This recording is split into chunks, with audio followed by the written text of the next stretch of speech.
De onde veio a nova era e quem a estabeleceu? Foi por volta da época da Revolução Francesa. Uma sociedade chamada Sociedade Teosófica foi formada e a própria revolução foi iniciada nos bastidores pela loja maçônica do Grande Oriente, na França. E durante esse tempo, as sociedades secretas se desenvolveram, ideias de comunismo e marxismo começaram a se firmar e a Sociedade Teosófica foi estabelecida por maçons. Essa sociedade foi altamente influenciada pelas religiões orientais, e eles sustentavam visões panteístas de que Deus era uma força de energia universal.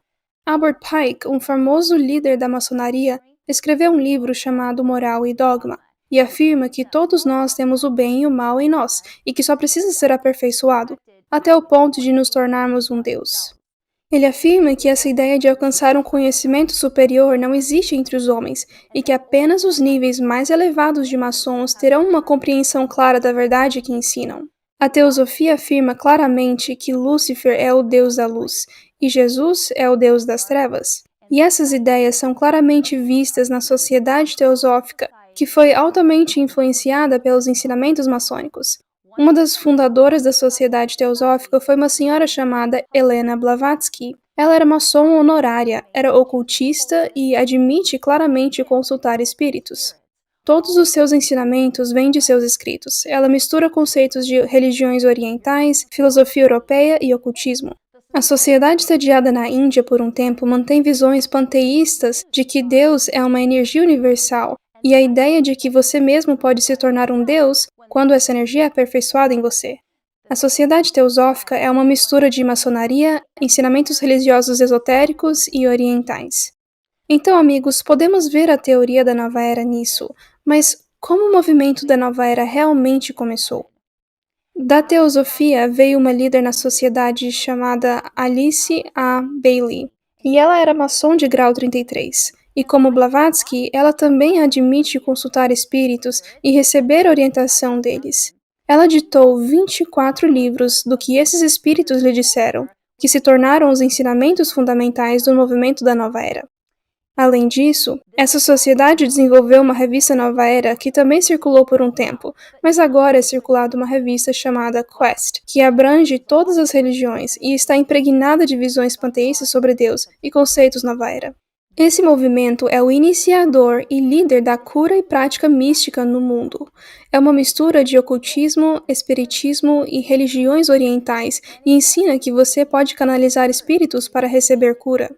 Esses métodos alternativos de cura vieram de religiões orientais, como o hindu, com sua medicina ayurvédica. Esses ensinamentos são reconhecidos pela sociedade teosófica e são usados para trazer às pessoas a sua visão de mundo, de que Deus é uma energia universal e não uma pessoa. O objetivo final de seus ensinamentos é que, se você aperfeiçoar essa energia dentro de si, você mesmo se tornará um Deus. Vocês sabiam, amigos, que a história da nova era na verdade começou no Jardim do Éden? Deus havia dito a Eva em Gênesis capítulo 2, a partir do verso 16, de toda a árvore do jardim comerás livremente, mas da árvore do conhecimento do bem e do mal, dela não comerás, porque no dia em que dela comeres, certamente morrerás. Mas a serpente que a Bíblia identifica como Satanás, veio e contou uma mentira a Eva, e ele disse em Gênesis 3, versículo 4, certamente não morrerão. Deus sabe que no dia em que dele comerem, seus olhos se abrirão, e vocês, como Deus, serão conhecedores do bem e do mal. Essas mentiras, amigos, de que vocês certamente não morrerão e que serão como Deus, são os ensinamentos fundamentais de todas as religiões falsas, ensinamentos falsos, incluindo o movimento da nova era. Depois do Éden, o mundo se tornou corrupto, e em Gênesis 6, verso 5, diz que a imaginação dos pensamentos eram só maus continuamente. Então Deus trouxe um dilúvio mundial e salvou 8 pessoas que amavam a Deus e andavam nos seus caminhos. Mas não demorou muito para que o mal se levantasse de novo em um lugar chamado Babel. As pessoas temiam que Deus inundasse a terra e decidiram construir uma torre para evitar outro dilúvio. Mas eles se esqueceram do arco-íris da promessa de Deus de que ele nunca mais mandaria outro dilúvio. E à medida que se afastavam de Deus, falsas ideias sobre Deus começaram a se espalhar. Eles começaram a adorar o sol e cultivaram a crença de que Deus era uma energia universal e não uma pessoa. O panteísmo ensina que Deus está na natureza e a natureza é Deus, e esses ensinamentos são o fundamento de todas as religiões orientais, da filosofia grega e da religião do Egito.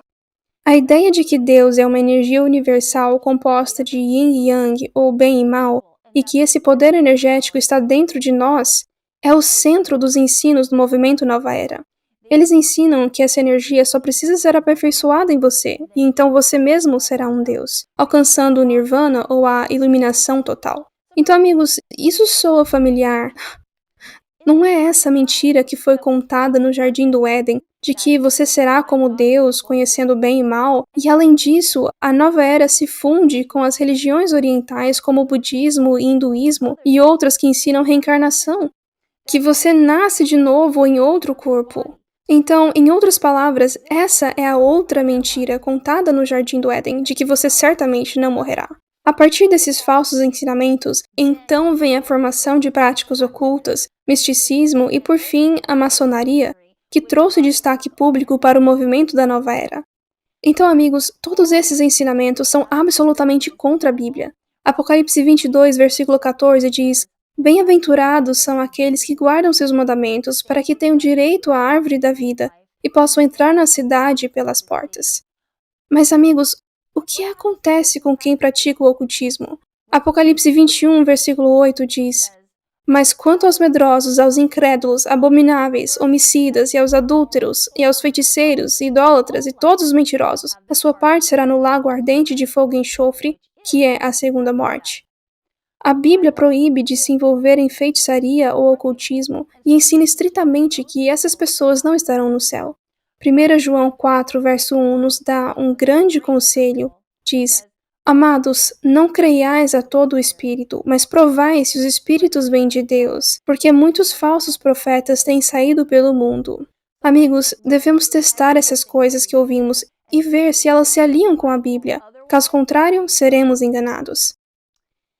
Amigos, há muitas pessoas que se arrepiam de horror só de pensar em consultar médiuns espíritas, mas são atraídas por formas mais agradáveis de espiritismo, e ainda outros são desviados pelos ensinamentos da ciência cristã e misticismo da teosofia e de outras religiões orientais.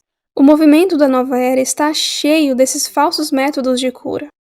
O diabo é astuto, amigos. Esses falsos métodos de cura nada mais são do que antigos métodos espiritualistas, embalados em prata e ouro, com ensinamentos que remontam ao Jardim do Éden, feitos para enganá-lo.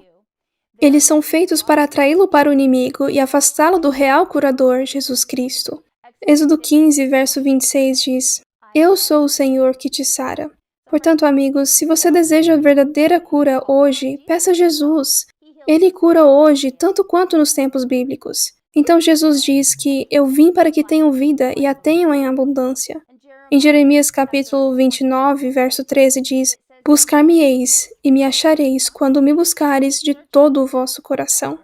E continua no verso 14: E serei achado de vós, diz o Senhor, e farei voltar os vossos cativos. Não é lindo, amigos? Deus procura libertá-lo e quer trazer-lhe vida, alegria e felicidade. Portanto, não deixe o inimigo enganar e escravizar você. Jesus oferece um caminho melhor e ele é o nosso melhor amigo. Está esperando por você hoje para pedir a ajuda dele. Ele te ama tanto que morreu por você na cruz para que você pudesse estar com ele para sempre. E realmente não há amor maior que esse. Então, obrigada por assistir, amigos, e se você gostou do que assistiu aqui, por favor, compartilhe os nossos vídeos e se inscreva em nosso canal. Até a próxima, que Deus lhe conceda a sabedoria e discernimento para distinguir a verdade do erro, para que você não seja enganado.